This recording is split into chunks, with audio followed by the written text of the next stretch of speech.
nyo na hindi lang tungkol sa batas international, mga international law po natin, kundi tungkol mismo ito sa pulso at direction po ng ating pong politika. Para po sa atin mga kabombo, okay? Na alam naman po natin na aresto at nakulong si dating Pangulong Rodrigo Roa Duterte sa ICC mula yan noong Marso na naging bagong epicentro po yan ng politika ang kanyang detensyon. At ngayon ang administrasyon Marcos ay nakasiksik sa isa po napakanipis na banggaan po ng interes makabombo. Ano po bang ibig sabihin po nito? Tatlo ang iniikutan po nito. Una, ang pangangailangang panatilihin ang kredibilidad ng bansa sa harap ng mga banyaga.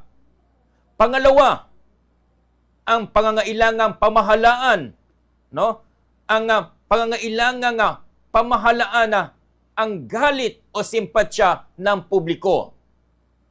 At pangatlo dito, yung po ang pinakamahalaga, ang 2028 election. Yes, mga kabombo, nagiging komplikado po ito.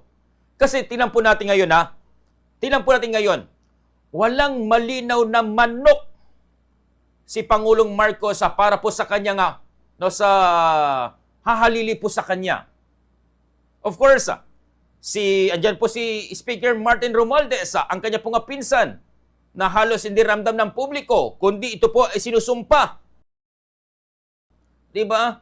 Kinakagagalitan pinapupuutan po ito. Yan po.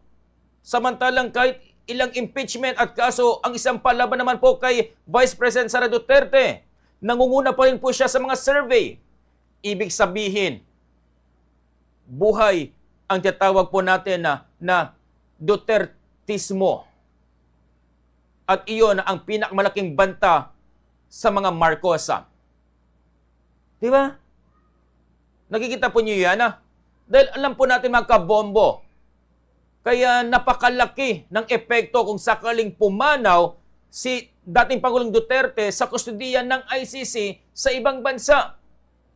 Isang napakalakas na naratibo ng martira o pagkamatay sa kamay ng banyaga na nakikipaglaban po para po sa soberanya. Well, ito ang question. Kanino mapupunta ang lahat na kapital na iyon? Di ba? Mapupunta po ito kay Vice President Sara Duterte. Di ba? Kung ating matatandaan, way back 1986 election, nanalo po. Ito nga po ang may bahay po nito po si dating Senadora Benigno Ninoy Aquino na si Cory Aquino. Panalo po yan. Plain housewife. Sabi nga nila, nanalo dahil andun po yung pagnanais, yung pong simpatsya sa nasabi pong mga Aquino that time. Di ba?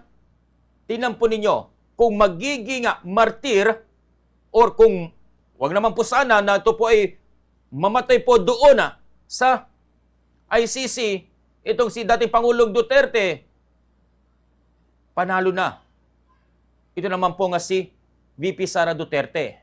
Dahil alam po natin, mga Pilipino, may puso. Di ba? Kaya ito ngayon ang mangyayari. So ngayon di ba? Ngayon po, pasok ang resolusyon ng Senado. Ipasok po natin na magkaroon po ng house arrest. Sa unang tingin po natin makatao, mabuting hakbang. Pero kung bubusisiin po natin, ito ay damage control. Di ba? Damage control po yan. Dahil ang layunin po nito, buhayin si Duterte, pero kontrolado. Bigyan siya ng simpatsya, pero alisin ang posibilidad ng martir. Di ba? Kaya ito pa po, dagdagan pa natin po ng isa pong mga, tinatawag po natin ng mga legal strategy, na which is, ang sinasabing cognitive impairment ni Duterte, hindi raw niya maalala ang mga pangyayari. Hindi raw niya No, hindi rin po niya may pagtanggol po ang kanyang sarili. Pero para po yan sa depensa, isang medical na usapina. Pero para sa politika, isang mabisang pampabagal ng proseso. Walang kumpirmasyon ng kaso, walang usad ng paglilitis, at lahat, di ba? At higit po sa lahat, wala nang tinig si Duterte sa larangan po ng politika. Kaya ang tanong, tama po ba ang timing? Eksakto ba ang nasabi pong resolution po ng Senado? Di ba? Ano ang resulta? Siyempre, lalong lumalakas ang argumentong dapat house arrest at lalong ma-neutralize ang dati pong Pangulo.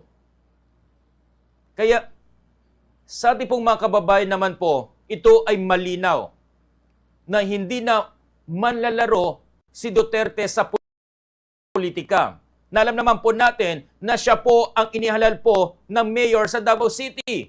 Nitong 2025 election, panalo po siya. Pero dahil po siya po ay wala po sa Davao, ang kanyang anak po, ang siya po nga, mayor po ngayon mga kabombo. So, ito ngayon ang mangyayari. Siya na po yung parang sa chessboard. Siya na po yung isang piyesa. Di ba? Siya na po yung isang piyesa po dyan na ang tunay na laro ay ang pagpapanatili ng kapangyarihan hanggang 2028. Kaya, ang tanong na po ngayon dito mga kabombo, kaya ba nga makahanap ng administrasyon ng tunay na manok laban kay Sara Duterte? O mauuwi ba ito sa isang halalan na ang labanan ay Marcos laban Duterte? Isang banggaan na maaring muli nga maghati sa bansa? Yan po ngayon ang isang katanungan. Pero ang sagot ay nakasalalay po sa mga susunod na buwan. Pero isang bagay ang tiyak. Ang ICC, ang kalusugan ni Duterte at ang taktika ng administrasyon ay hindi hiwa-hiwalay na issue. Lahat sila ay piraso sa nasabi po nga chessboard. Gaya nga po ng chess, lagi nga protektado ang hari. Si Duterte na dati hari sa politika, ngayon ay isa na lang po nga pawn sa isa po nga match dyan mismo sa chess. Well, kung titignan po natin ang endgame po nito, ang 2028 election.